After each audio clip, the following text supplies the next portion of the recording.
For 5 brutal hours inside Capitol Room 2000, 141 Jim Jordan tried everything to break. Jasmine Crockett cut off questions, edited footage, and relentless claims that she was defending a DOJ corrupted by political bias. But Jasmine didn't flinch. Instead, she flipped the script with one leaked document in a single sentence that turned the room upside down. This wasn't just a political clash. It was a battle over justice, racial bias, and the weaponization of law.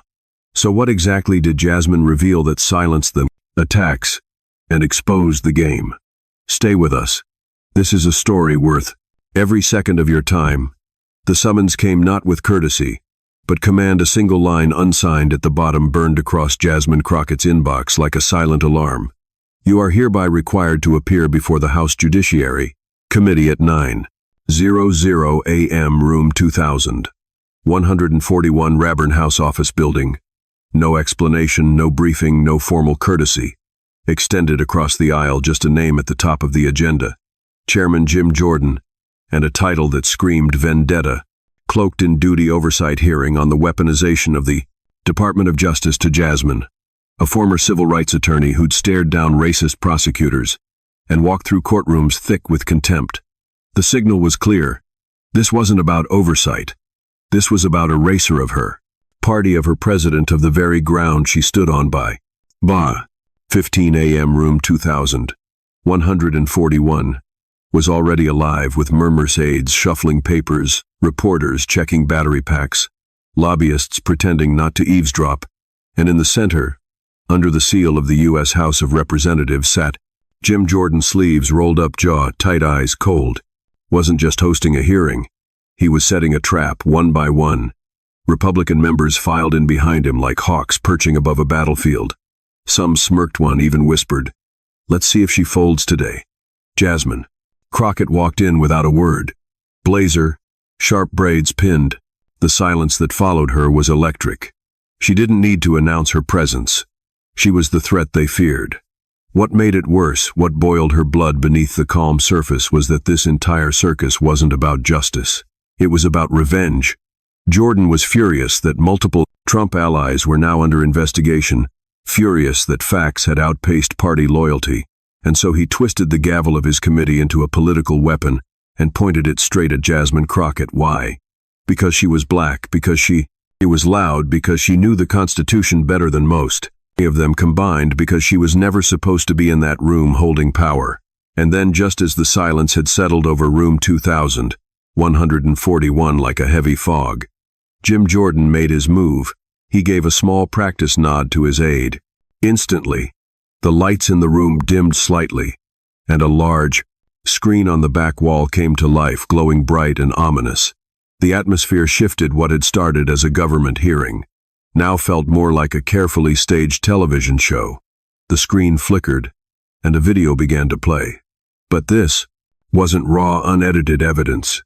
This wasn't a simple presentation of facts. It was a highly edited, one-sided narrative, designed to push a single message. The video showed blurry surveillance clips of Hunter Biden walking into office buildings, sitting at conference tables, speaking with unnamed people. It cut to DOJ officials speaking at press conferences, but their quotes were chopped mid-sentence, stripped of full meaning. Headlines splashed across the screen in big red letters. DOJ silent on Biden's dealings. Questions mount over Hunter's legal shield. The clips came fast, each one more dramatic than the last. And over it all, a Diallo Fleiss, deep, intense voice spoke like a movie trailer. Secret meetings, politically motivated immunity, selective justice. It sounded official, but it was clearly meant to create doubt, fear, and outrage. As the final clip disappeared, the screen went black, but one line remained glowing in white letters: DOJ. Shields. President's son from consequences. Jordan didn't pause. He stood up like a man stepping onto a battlefield. His tone was sharp, his voice loud and cutting, meant to grab headlines as much as attention. He stared straight at Jasmine Crockett and delivered his line with practiced precision. "Miss Crockett, can you admit to this committee that your administration is using the Department of Justice to punish political enemies and protect its own?" The words hit the room like a slap. It wasn't a question, it was an accusation. Carefully built trap across the back of the room. Conservative reporters and media aides leaned forward, gripping their phones, live streaming the moment in real time. Even before Jasmine could open her mouth, social media headlines were already being drafted, breaking Jordan corners. Crockett in DOJ corruption hearing, one journalist whispered into his mic, "She's not ready for this." A Fox News producer watching through a live feed smiled and told his assistant, "We've got the clip we need." And around Jasmine the pressure rose, not because the evidence was real, but because the scene had been staged so perfectly. The video, the voice over the lighting, the timing of the question. It wasn't oversight. It wasn't a search for truth. It was a political performance. And she was the chosen target. She didn't move. She didn't blink. Her face remained calm, unreadable. But inside, Jasmine felt it. The ground shifting, not from facts, not from law, but from perception, from performance, from power playing dress up as justice. She could see what they were trying to do. They weren't just putting the DOJ on trial. They were putting her on trial. Her words, her judgment, her right to be in that room speaking truth in a system that was trying to push her out. Seated in the eye of a political storm, with every camera locked on her and every conservative waiting for her to get a flag. Stumble. Jasmine Crockett didn't blink. She didn't rush to defend the Biden administration. She didn't take the bait. Instead, she leaned in slightly. Not with fear, but with clarity, and did something no one in that room was prepared for. She changed the direction of the conversation. Completely. Her voice was low but sharp, each word landing like a pin drop in a room full of lit matches. Chairman Jordan, she began, her gaze fixed on him, calm but unshakable. Where exactly were you when the son-in-law of a sitting Supreme Court justice accepted funding from Trump aligned PACs? She didn't raise her voice. She didn't need to. Her tone carried the weight of something far more powerful than volume. Truth, backed by intent. The effect was immediate. The room buzzing just seconds before with smug energy and partisan confidence went dead silent. Not the silence of boredom, but the silence of fear. It was the kind of silence that happens when someone says the thing everyone else was too afraid to say. Jasmine had just named the unnameable. She didn't deflect. She exposed, and in that single moment, she reminded the room and the country watching that corruption wasn't exclusive to one party. Jordan didn't respond right away. He stared back at her, jaw clenched, caught off guard. He hadn't prepared for a counterattack, especially not one that hit at the heart of the very system he was pretending to protect. His papers lay still in front of him, but he wasn't reading anymore. He was calculating, and that more than anything told the truth. Jasmine's question had landed across the aisle. A few Democratic members shifted in their seats. One gave a knowing glance, like someone watching a chess game turn in a single move. Another offered a slow, almost imperceptible nod of respect. A quiet clap echoed from the far left corner, not loud enough to get gave, but clear enough for the cameras to catch. It wasn't applause for drama. It was for precision. Jasmine hadn't just responded. She had reclaimed the hearing moment by moment, word by word. And what made it so devastating, so honest, was that Jasmine wasn't asking a trick question. She was asking a real one. The kind that demanded real answers from people who were far too comfortable asking others to explain themselves. While never doing the same, her question pulled back the curtain. It said, "If we're going to talk about weaponized justice, then let's talk about all of it, not just the parts that make you feel powerful."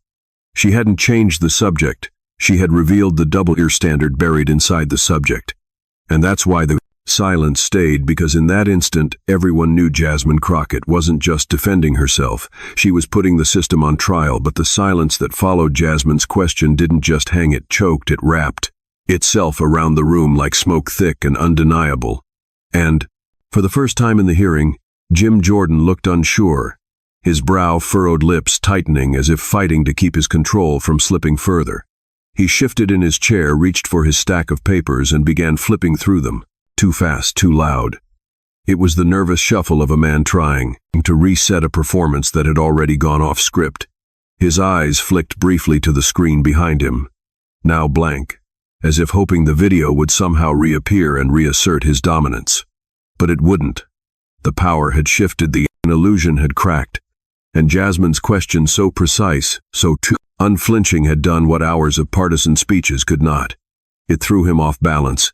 Jordan cleared his throat and forced out a new line of questioning. This time clumsier, reaching for unrelated topics, whistleblower credibility, old news. Clips, bureaucratic timelines. Anything to drag attention away from the Supreme Court's ethical shadow she had just illuminated. But his words stumbled, his voice once booming and confident, now rang a little too high, a little too rushed. And Jasmine, she didn't even interrupt, she didn't need to. Her silence was louder than anything he could say. She sat poised, her hands still, her expression calm, but cutting the embodiment of composure, because she knew what he knew, and what the cameras had already caught. He had lost the room, not because he didn't speak loudly enough, but because she had spoken with truth. But Jordan's words were already collapsing under their own weight, and Jasmine could feel it. The shift in the room, the rising discomfort behind his rehearsed tone, the restless eyes of committee members who knew when something had just gone off script. She didn't need to shout. She didn't even need to look angry. What she needed, and what she had prepared, was the truth.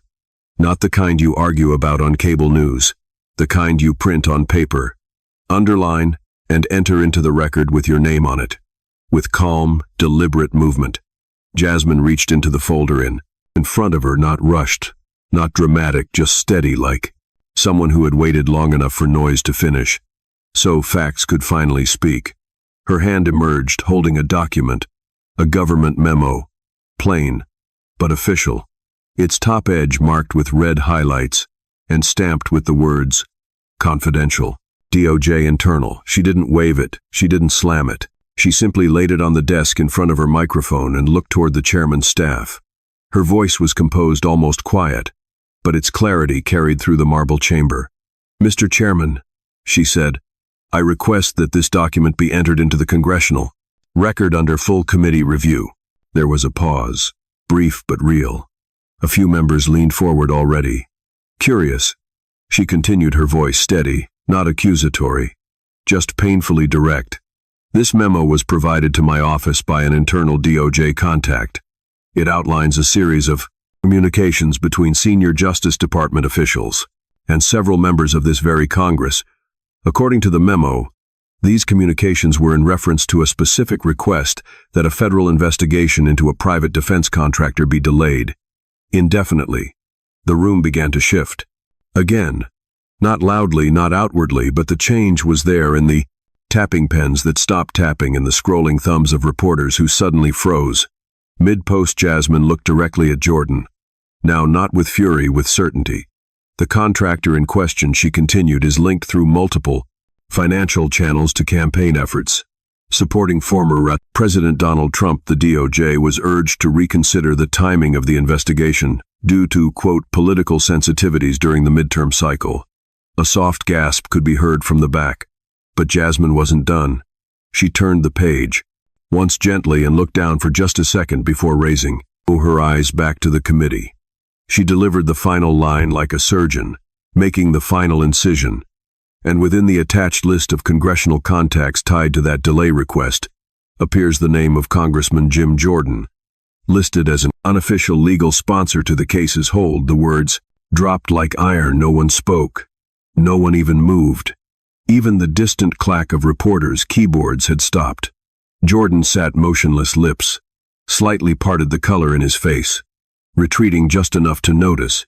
He looked down, not at her but at the memo now being passed from one staffer to the next, his own name printed in black ink on a page he had not prepared for. No lights, no video clips, no out-of-context headlines could rescue him from this, because this wasn't an opinion, it wasn't performance. It was a receipt, a government memo, leaked or not, that tied him not to oversight, but to obstruction. And Jasmine hadn't raised her voice once. She hadn't insulted anyone. All she had done was let the truth take the microphone. And now the entire room, the committee, the press, the public was staring not at her but at him. But truth, when it arrives without warning and without permission, doesn't land gently. It hits like an earthquake. And in room 2141, the walls were already shaking. The second Jasmine finished reading, the room burst into motion. Staffers leaned over one another, eyes scanning the pages like they couldn't believe what they were holding. Reporters rose halfway out of their chairs, whispering into phones. Fingers flying across screens, sending texts that would become headlines within minutes. Even members of Congress who had spent the last hour looking bored or smug were suddenly wide-eyed, flipping through the memo, rereading the name. Jim Jordan, printed on government stationery, tied not to oversight, but to a request to delay justice. And then came the sound. No one was expecting Jordan's voice, cracking under the weight of panic. He shot forward in his chair, face turning red, hands gripping the edges of the desk like it was the only thing holding him up. "Mr. Chairman," he snapped, voice louder than necessary, trembling just beneath the surface. This document is unverified. It's unconfirmed. You can't enter that into the record. It's hearsay. It's political slander." His words tumbled out too quickly, one over the next, like someone trying to plug holes in a sinking ship. He looked not at Jasmine, but at the chairman, at the staffers, at anyone who might give him back the power he just lost. But no one moved. No one reached out to save him. His hands slammed against the desk, not with strength but frustration. The sound echoed. Anyway, awkward and thin, like a gavel dropped by a man who no longer had the authority to use it. "Strike it. Strike it from the record," he demanded again, but the words didn't stick. The memo had already been entered. Cameras had already caught it. The press had already published it. And Jasmine, she still hadn't said another word. She didn't need to. Jordan stood now, shoulders tense, pacing a half step behind his chair. And then came the outburst, the moment where pressure gave way to raw emotion. "You sit there, acting like some truth teller," he shouted across the chamber, his voice pushing the edge of fury. "But you're a fraud.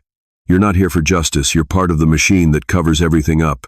You're what's wrong with this system." He pointed a trembling finger toward Jasmine's desk like an accusation could replace actual evidence. "You come in here waving some fake memo and think you can put my name in it and call that justice."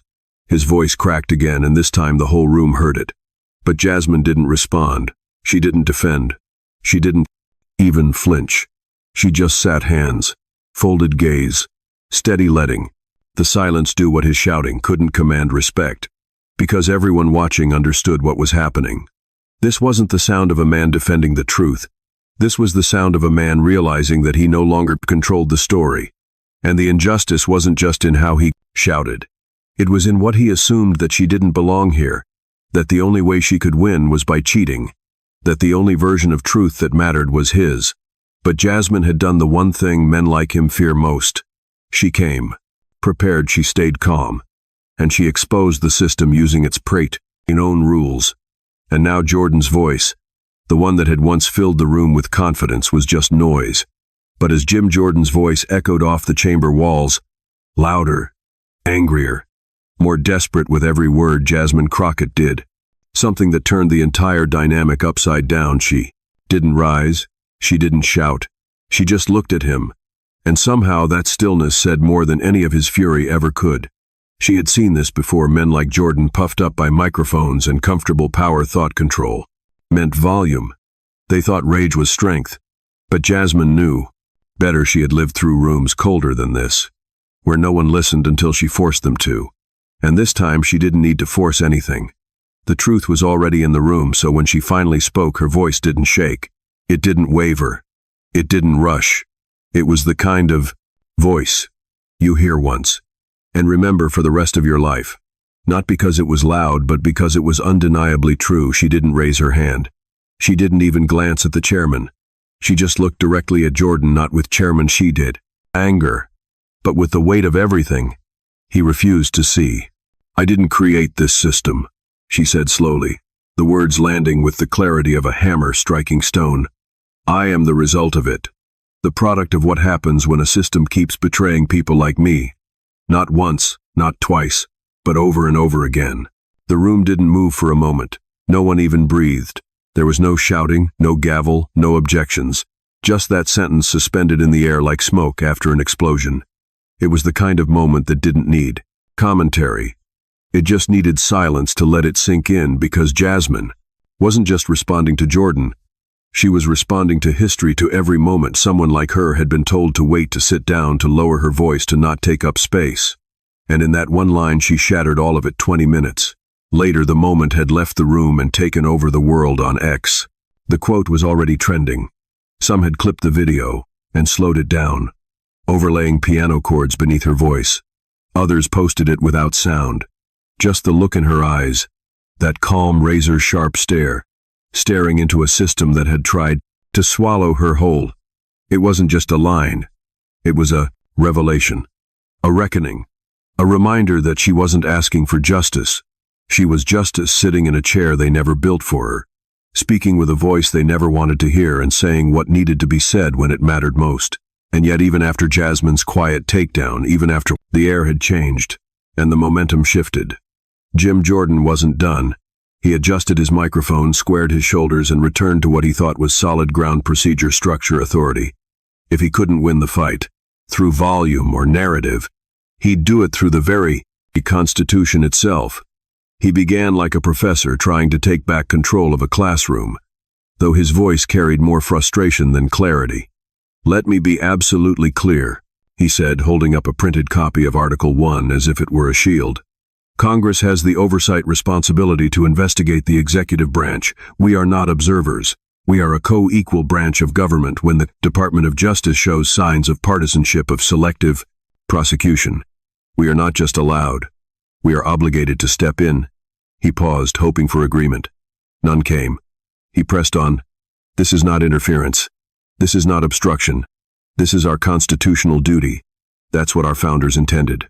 And we'd be betraying their design if we turned a blind eye to someone unfamiliar with the law." It might have sounded convincing, strong, even righteous. But Jasmine Crockett wasn't unfamiliar.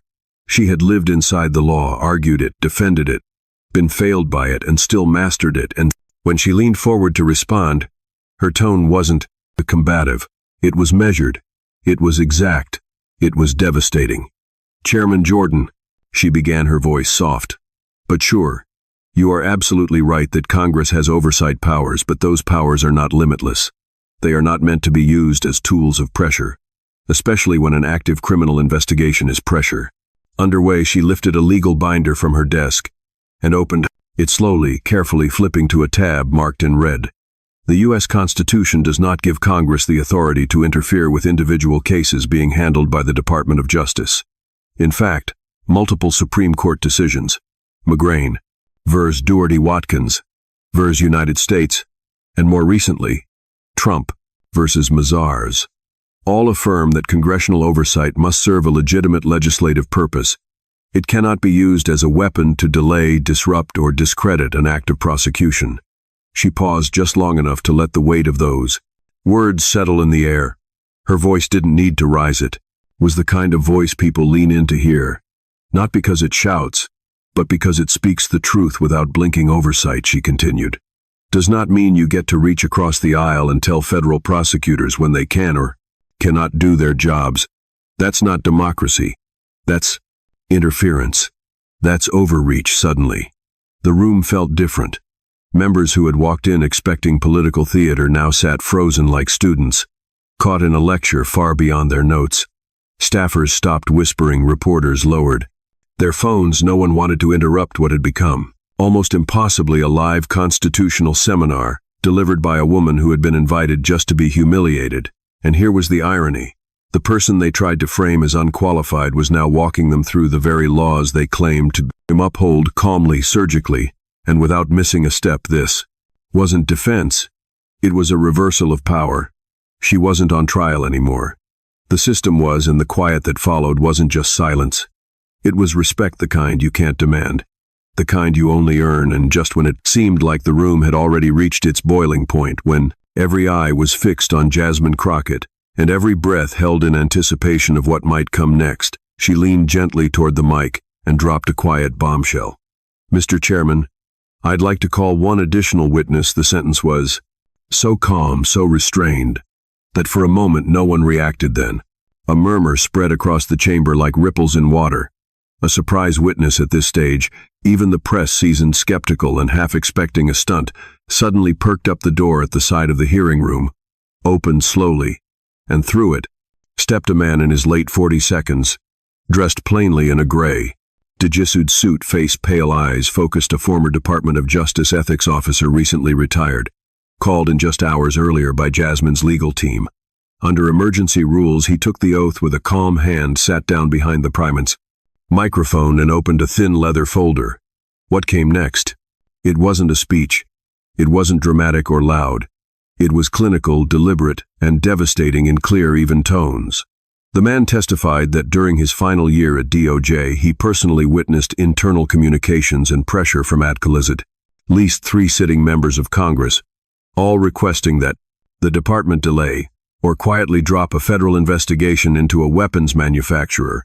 The reason: the company was a major political donor to multiple Republican super PACs, with ties traced directly to the Trump campaign and members of the House Judiciary Committee itself. The language used in the Bang communications, he said, was veiled but unmistakable, urging caution for the sake of political optics and avoiding electoral turbulence. Then came the name. He didn't pause, he didn't stutter. He just said it clearly and without ceremony. One of the members listed in those communications, marked as having made contact through back-channel intermediaries, was Congressman Jim Jordan. The room exploded. Reporters leapt from their seats. Phones shot into the air. Staffers looked at each other. Wide-eyed mouths parted in disbelief. Some gasped.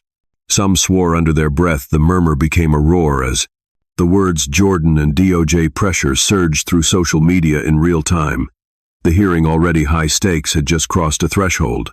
No one could walk back from Jordan sprang to his feet so violently that his chair nearly toppled over. Behind him, his voice burst out louder than at any other point. During the hearing, this is outrageous. This witness is illegitimate. He wasn't disclosed. This is a political ambush. His face was flushed, his hands shaking slightly as he pounded the table. I move to immediately suspend these proceedings. This entire hearing is a disgrace. But the moment was no longer his to control. He wasn't steering anything.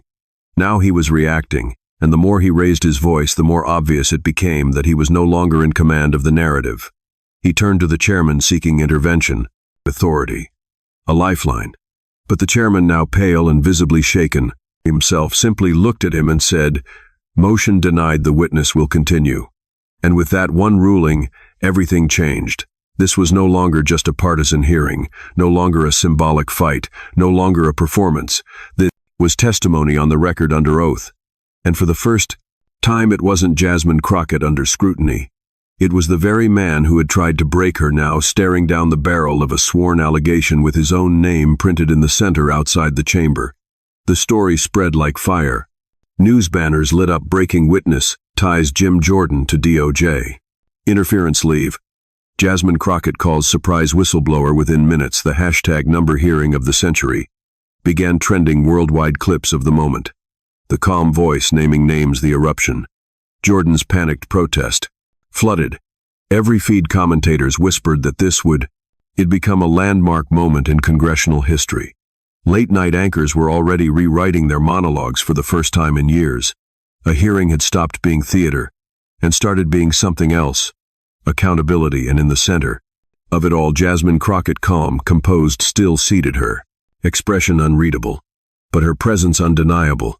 She didn't look like someone who had won a battle. She looked like someone who had finally quietly opened a door that was never supposed to exist.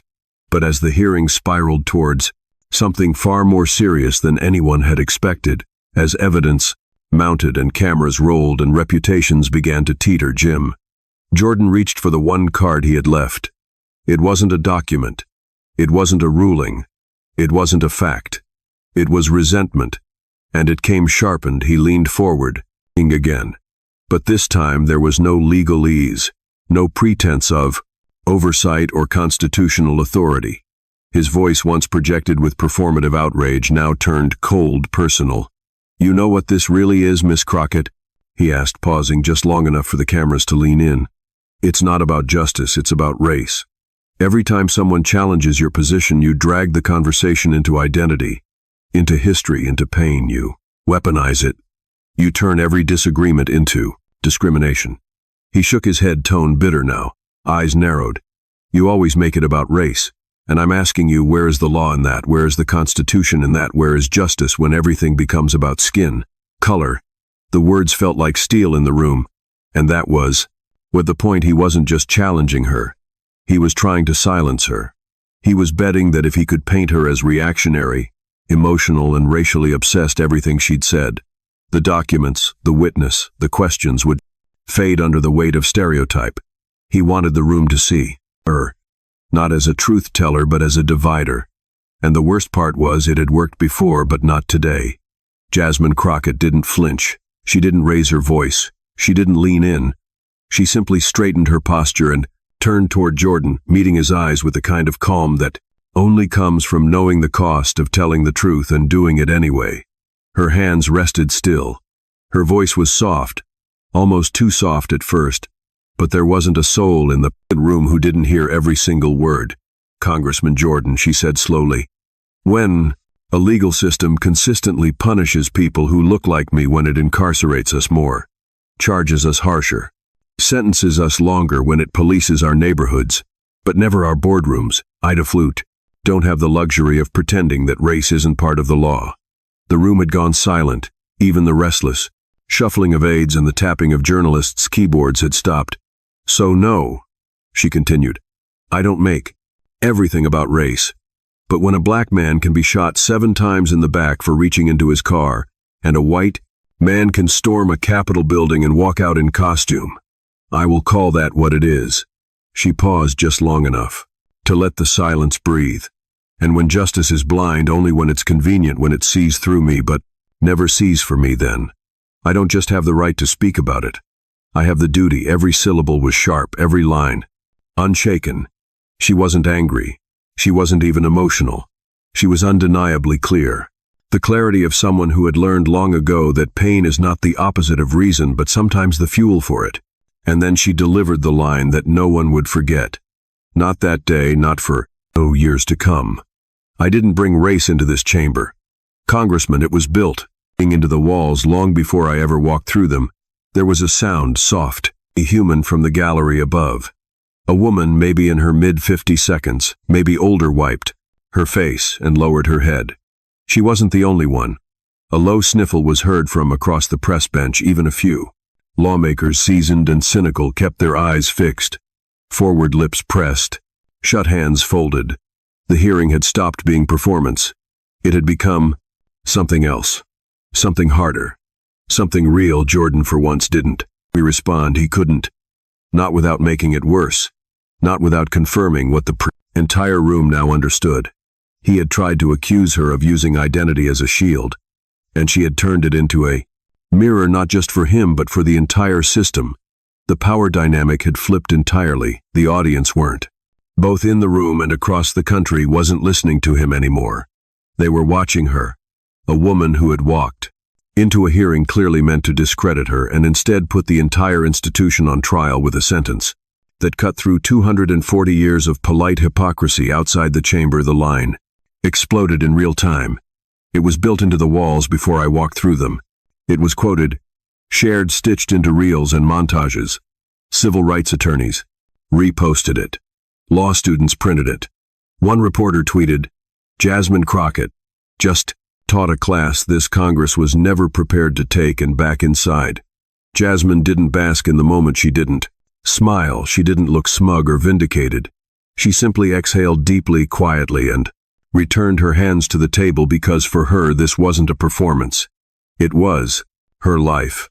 And every word she had just spoken was a history lesson written in blood and paperwork. This wasn't the line, and that ended the hearing. It was the line that ensured the hearing would never be seen the same way again. And as the echo of her final sentence still lingered in the heavy air, it was built into the walls before I walked through them.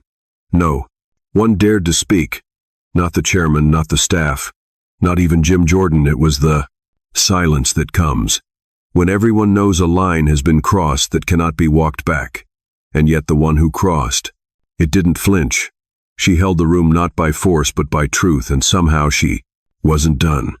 Jasmine sat still for a long moment, as if deciding whether the room deserved one more truth. And then slowly she leaned forward again, not for herself, but for everyone watching who had ever been shut out of rooms like this. Her voice didn't rise, it didn't crack, it was firm, controlled. But beneath the calm was something unshakable, conviction, forged an injustice. "Let me leave you with this," she said, her tone crystal clear. "America doesn't need more politicians. It doesn't need more podium pounders, more headline hunters, or more people chasing sound bites. She glanced once toward Jordan, who now stared blankly at the table in front of him, lips pressed tight. What we need, what the law needs, is people who understand it. People who have lived under it, not just preached it. People who know what it's like to be punished by it unfairly and still choose to respect it. There was no pretense in her voice, no performance. Just a woman telling the truth in the one place that never wanted to hear it. We don't need more lawmakers. We need people who live the law. The sentence landed like a verdict.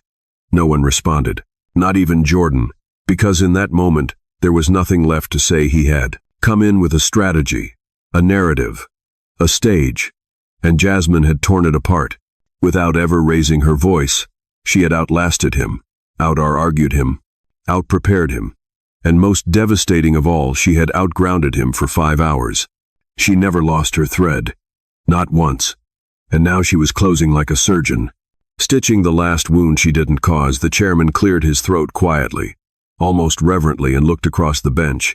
He didn't bang the gavel, he didn't issue a summary. He simply nodded the committee thanks, Congresswoman Crockett, for her testimony. And with that, the hearing was over. But what happened next wasn't in any rule book, because as the cameras turned off and staffers rose, a sound no one expected broke the silence.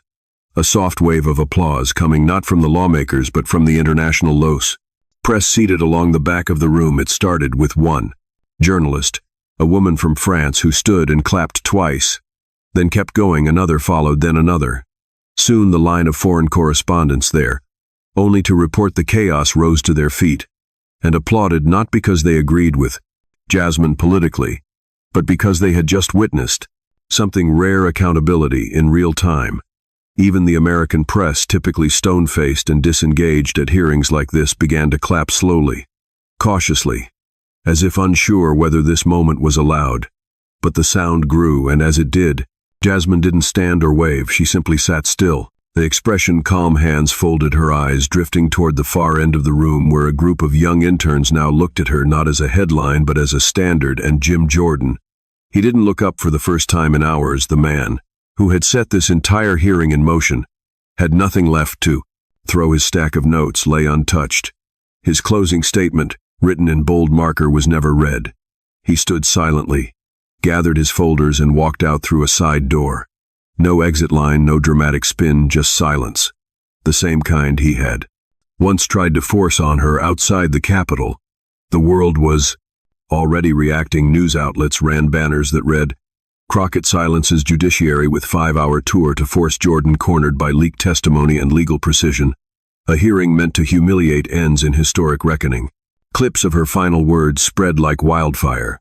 One video set to piano music showed her saying, "We don't need more lawmakers, we need people who live the law." Another had already gone viral, the one where she simply said, "I didn't bring race into this room, it was," and already built into the walls. But no clip could truly capture what had just happened inside room 2141, because it wasn't just a policy debate or a partisan clash. It was a woman, a civil rights attorney turned congresswoman, who walked into a room designed to crush her, and instead rewrote the story from the inside out. This wasn't just a win, it was a turning point. The kind history doesn't predict but never forgets. And even as the echoes of applause still floated across the marbled halls of room 2041, a familiar wind began to rise, cold, bitter, and immediate. The backlash wasn't late. It was waiting. Within hours of the hearings, close conservative lawmakers and media operatives hit the airwaves in coordinated waves. Press releases were issued with language that felt pre-written. This was not justice. This was a show, an embarrassment to the dignity of congressional oversight. A 5-hour filibuster dressed in identity politics. They didn't argue the facts. They didn't mention the sworn testimony. They didn't dare bring up the leaked DOJ memo or the ethics, a witness with Jordan's name etched into it. Instead, they tried to bury the blade behind spectacle. On Fox News, the chairman read, "Crockett pivots hearing into race rant." A popular far-right commentator sneered into camera that wasn't a hearing, that was a TED Talk with better lighting. Others went even further, calling it choreographed grievance and radical grandstanding disguised as legal argument. But it didn't stick. Because this time America saw it differently. Not in headlines, but in moments. Not through spin, but through clarity. And the moment Jasmine said, "I didn't bring race into this chamber," it was built into the walls before I walked through them. Something shifted, not just in the room, but in the culture. The clip, 5 minutes long, no edits, no music, no filters, went viral in ways no one expected. Within 24 hours, it was viewed over 62 million times across platforms by the Rue8. End of the week, it had reached every one of the lower 48 states, and had even been subtitled into Spanish, French, Korean, and Swahili. In over 37 states, the moment was replayed in classrooms, barbershops, churches, college debate forums, law lectures, and town halls. Civics teachers rewrote their lesson plans to include her testimony. Law students clipped portions of her speech and analyzed it in live streams, pausing, rewinding, pointing out how she cited precedent with the same precision as a federal appellate judge. One black high school junior in Mississippi posted a clip of Jasmine's cross-examination and wrote, "They say the point, a system is too big to fight. She sat in it and made it listen." At Columbia Law School, a constitutional law professor not known for hyperbole opened class with a single sentence. "Yesterday we saw something Congress forgot it could do." Harvard's Berkman Klein Center hosted an emergency round called Living the Law, the Crockett Doctrine. A full day of discussion on the boundaries of legislative oversight and prosecutorial independence, all inspired by a speech that wasn't even prepared on paper, but lived in muscle, memory, pain, and discipline. And then came the unexpected. Former judges, some retired, some still sitting, began issuing their own quiet statements. One, a Reagan appointee who had once ruled harshly on sentencing guidelines, broke his post-retirement silence to pen a guest column in The Atlantic titled, "She Spoke the Law Better Than We Ever Did." In it, he wrote, "Jasmine Crockett did not manipulate the Constitution, she defended it, when others only remembered it for convenience." Another judge, this time a retired military court officer, said in a podcast, "That wasn't emotion, that was jurisprudence under fire, and she didn't miss a single step." Meanwhile, Jasmine said very little. She didn't flood the talk shows. She didn't organize a press tour. She declined an invitation to appear on The Daily Show and turned down a 7-minute prime time segment on CNN. When a journalist asked why she wasn't capitalizing on the moment, she simply replied, "I didn't do this for a moment." The few times she did speak publicly in the days that followed, her tone was consistent, steady, reflective, and never triumphant. "I came into that room because I was summoned," she said, during a closed-deed door or legal symposium, "and I stayed in that chair because I knew what it meant to leave it." But while Jasmine remained quiet, the nation was anything but in Houston. An artist painted a mural of her mid-sentence, one hand raised in precision. The quote beneath her reading, "Don't ask me to ignore the system's design, ask why it was built that way." In Los Angeles, a spoken-word poet dedicated an entire performance to that hearing, repeating the line, "We don't need more lawmakers, we need people who live the law." The crowd, mostly under 25, recited it back in unison. It didn't sound like a slogan. It sounded like a mission. And in Washington, D.C., interns who had watched the hearing from the shadows of the press benches began whispering about what they had seen. Not a moment of political defiance, but a blueprint for courage. One wrote in a private group chat, later leaked to The Hill, "I saw a woman dismantle 200 years of polite power without raising her voice. I don't know what kind of politician that is, but I know it's what I want to be." And Jim Jordan, he disappeared for the next 3 weeks. He refused all interviews. No press conferences, no commentary. When journalists approached him in Capitol hallways, he waved them off with gritted teeth and forced smiles. When Fox News requested a segment to clarify the narrative, his office sent a 2-line response: "The congressman stands by his performance." No further comment at this time. But silence for a man like Jordan was its own kind of confession. He had entered the hearing with a plan to frame, to trap, to discredit. He had stacked the deck, held the gavel even, controlled the seating arrangement, and yet somehow he left a ghost of the authority he walked in with, because Jasmine Crockett hadn't just beaten his narrative. She made it irrelevant. She didn't rage, she didn't flinch. She held the law in her hands like a scalpel, and carved the truth out of the noise. And what scared the most wasn't that she won. It was that she didn't even have to break a sweat to do it. She just showed up, sat down, and spoke. And the country had listened. The echo of marble hallways faded behind her as Jasmine Crockett stepped into her office alone. No cameras now, no audience, just the familiar click of the door closing behind her, and the soft hum of silence pressing in from all sides outside the Talionel. Capitol was still buzzing. News vans lined Constitution Avenue like vultures circling headlines not yet written on. Television clips of her testimony still rolled on loop, dissected frame by frame, by panels of analysts, pundits, and scholars. People were calling it the hearing of the decade, some the century. But in here there was no noise. Only aftermath. She dropped her binder onto the desk, the weight of it thudding onto polished wood like a closing gavel. Her blazer hung heavy on her shoulders as if it had absorbed every question, every accusation, every stare from across that table, the Sria Kleiss. Windows were dark now. DC's skyline wrapped in dusk, its monuments glowing, faint behind glass. She didn't turn on the lights. Let the quiet stay a little longer, and then she saw it, a plain white envelope. No markings, no logo, no staff initials, just resting neatly at the Enfortis center of her desk, precisely aligned, like someone had placed it there with purpose. She paused, brow furrowing, picked it up. No name on the front, but the handwriting was elegant, old school, cursive, deliberate. She slid a finger beneath the seal and opened it slowly, carefully, as if the weight of the entire week might somehow sit inside. There was a single sheet of stationery, heavy ivory embossed with the faint gold trim of Federal issue. She read it once, then again. Her eyes didn't widen. They didn't. I need to Congresswoman Crockett. I watched your testimony not just once, twice, start to finish in 50 years of studying and teaching law. I've never seen anyone walk into a chamber built to discredit them and dismantle its foundations, using nothing but discipline, precedent, and live truth. You didn't speak to win applause. You spoke to remind us what this country forgets too often, that justice doesn't require volume. It requires courage. He spent a long career. In robes I made decisions I believed were right. Some I still question, but yesterday I saw the law come alive again. Not in theory, in practice, through someone the system never planned for, but now can't ignore. Thank you for raising the standard, and for doing it while they underestimated you. Judge Al Strickland. Retired. Jasmine blinked, a name she hadn't heard in years. Judge Strickland, Reagan-era appointee. She had appeared before him once long ago when she was a young civil rights attorney fresh out of school. It hadn't gone well. He had ruled against her motion to protect a low-income tenant group from eviction by a politically connected developer.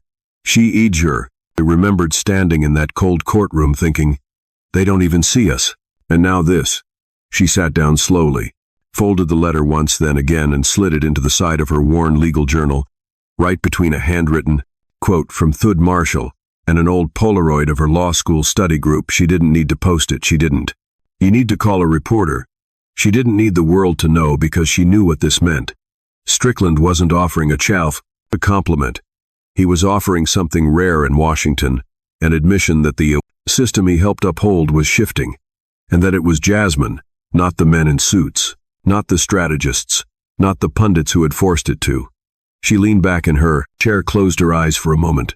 The echo of the chamber was still there, Jordan's voice rising, the gallery erupting. That moment of dead silence after she had said, "We don't need more lawmakers. We need people who live the law for once."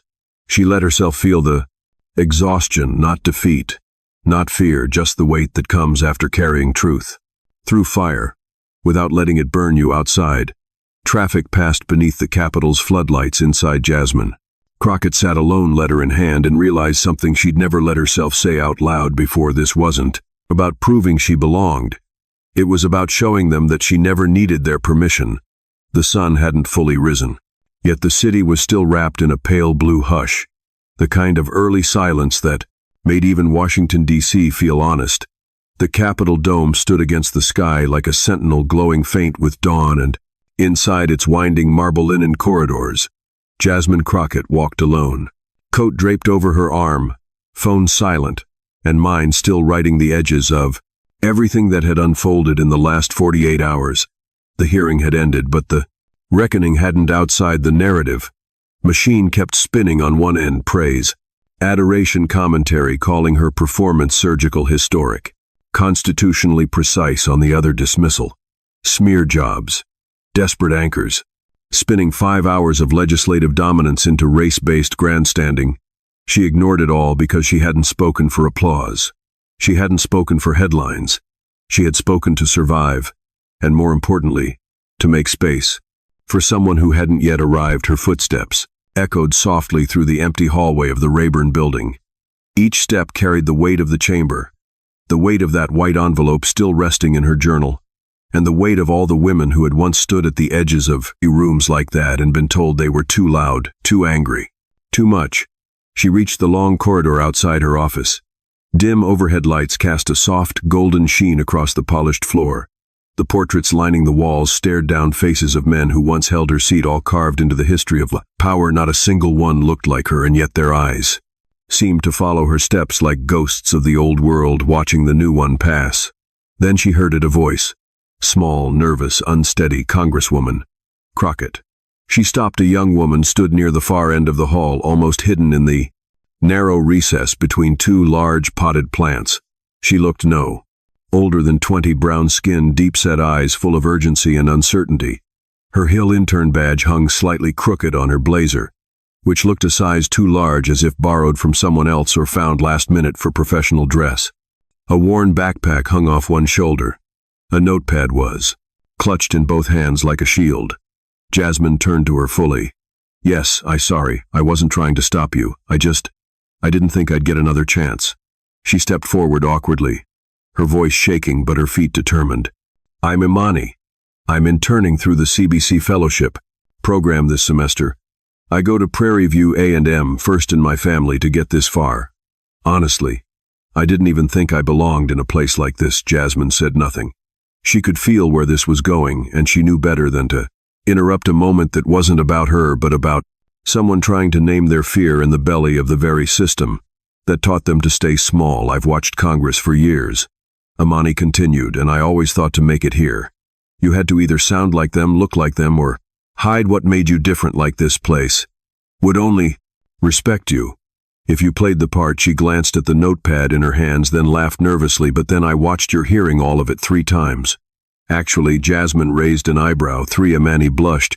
You kept saying things I'd never heard in a hearing, things I felt my whole life but didn't know how to say, like when you said, I didn't bring race into the chamber, it was built into the walls. She flipped her notepad open. The quote was written there, underlined twice, highlighted and circled in ink. My dad called me crying after he heard it, Imani said, her voice cracking slightly. He's a pastor back home, grew up during desegregation, said it felt like you were finally saying what he never could in public without being called ungrateful or angry. And my mom, she said, she'd never seen someone sit in a room full of power like that and make it shake. Just by staying still. There was a pause. The air between them felt fragile, like a thread stretched tight across decades of silence. I didn't think I could do this, Imani admitted. Not politics, not law, not DC. I thought I had to shrink myself to fit through the door. But when I watched you, Congresswoman, I saw someone who didn't shrink you, expanded the room. You made space. Still, Jasmine remained silent, but her eyes were locked on the young woman now. Not judging, not comforting, just listening fully, as if Imani's words weren't a compliment, but a report from the next generation. Imani took a deep breath. I just wanted to say thank you for showing me that surviving this place doesn't mean selling your soul to it. A long silence followed.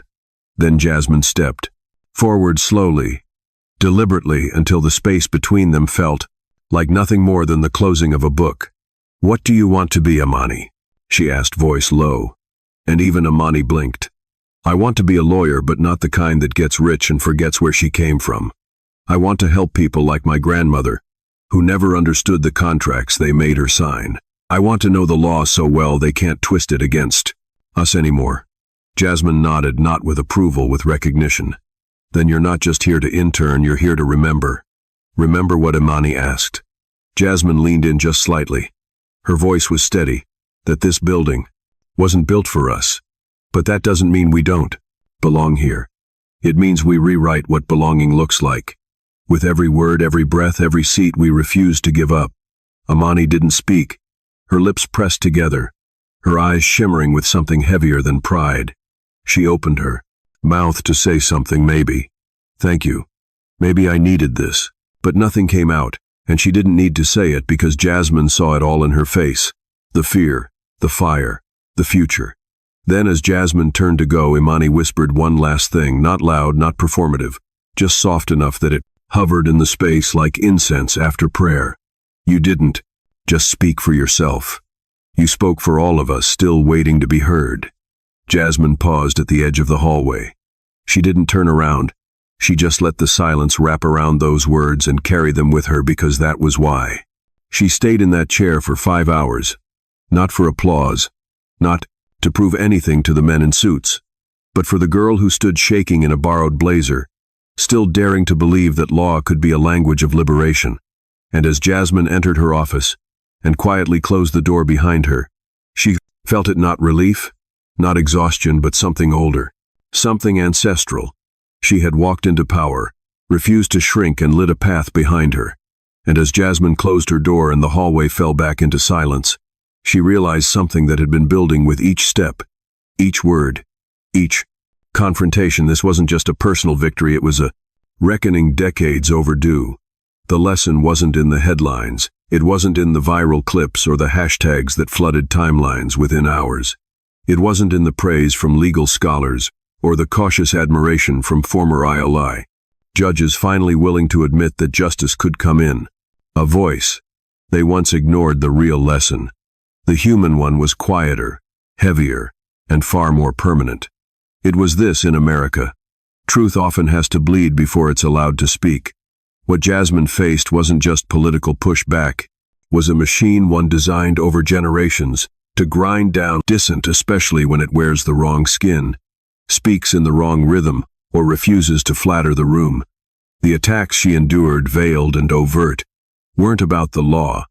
They were about reminding her, and everyone who looked like her, that the halls of power still belonged to a tradition far older than justice, the tradition of control.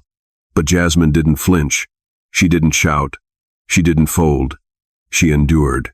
And that is the lesson, not endurance for endurance's sake, but endurance with intent. Endurance as resistance. Endurance as testimony, because when she sat in that chair for 5 hours and refused to be baited, refused to let rage drown out reason, she redefined what strength looks like in the face of calculated erasure. The lesson is that we are still living in a country where composure in the face of cruelty is mistaken for permission, and truth is only accepted when it arrives in the language of those who built the room. Jasmine didn't change that room with volume. She changed it by turning their own tools, law, precedent, record, into weapons of precision. She wielded facts like armor and clarity, like a blade. And in doing so, she reminded every student, watching every young woman unsure of her voice, every weary voter who thought no one in government could still feel real, that power doesn't always knock. Sometimes it walks in uninvited and plants itself at the center of the storm. But Jasmine's story isn't just about law or hearings or sound bites. It's about something deeper, the right to belong without asking, the right to speak without apology, to challenge without being punished for tone, volume, or presence. It's about what happens when a system built on exclusion is forced finally to listen to someone it never intended to hear. And when that moment comes, when truth refuses to shrink, it doesn't just light up the room. It rewrites the rules of who gets to sit there. So yes, there were viral quotes. There was applause. There were professors changing syllabi. And young girls whispering, "Thank you," through trembling smiles. But beneath all of it, the real lesson stayed carved in the silence that followed her last line. We don't need more lawmakers. We need people who live the law, because that's what justice is. Not performance, not noise, not theater. It's presence, it's memory, it's defiance, wrapped in discipline. And it looks a lot like a black woman sitting calm and upright in a room designed to forget her, and making sure it never could again. Thank you for watching until this moment, and for standing with us on this journey. For justice, your support means everything. Like, subscribe, and turn on notifications, so you never miss what's next. And we'd love to hear your thoughts. Leave a comment below and let us know what moved you most in this story together. Our voices make a lot anew.